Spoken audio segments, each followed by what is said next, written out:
नमस्ते. मी प्राध्यापक दीपक खंडागळे सर. आज आपण मित्रांनो या ठिकाणी पाहणार आहोत हृदय आपलं कसं काम करत असतं. ओके. तर चला थोडक्यात एक 30 सेकंदामध्ये आपण या ठिकाणी हृदय कसं काम करत असतं हे पाहून घेऊया. चला आपल्या स्मार्ट बोर्डवर. या ठिकाणी हृदय जे आहे हृदयामध्ये इकडून या ठिकाणी डिऑक्सिजनेटेड ब्लड जे आहे कार्बन डायऑक्साइड युक्त रक्त त्या कप्प्यामध्ये येतं. वरचा जो कप्पा आहे त्याला आपण ॲट्रियम असं म्हणतो आणि खालचा जो कप्पा आहे त्याला वेंट्रिकल असं आपण म्हणतो त्या ठिकाणी. ओके.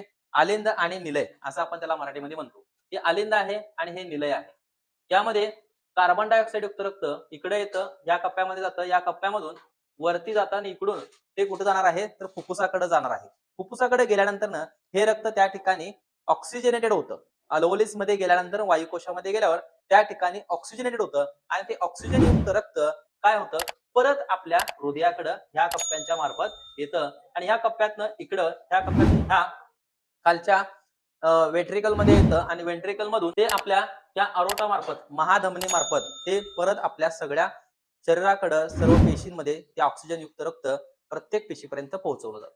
अशा प्रकारे हे आपलं हृदय जे आहे काम करत असतं. ठीक आहे. पुढच्या व्हिडिओमध्ये आपण भेटूया अशाच एक नवीन व्हिडिओ घेऊन.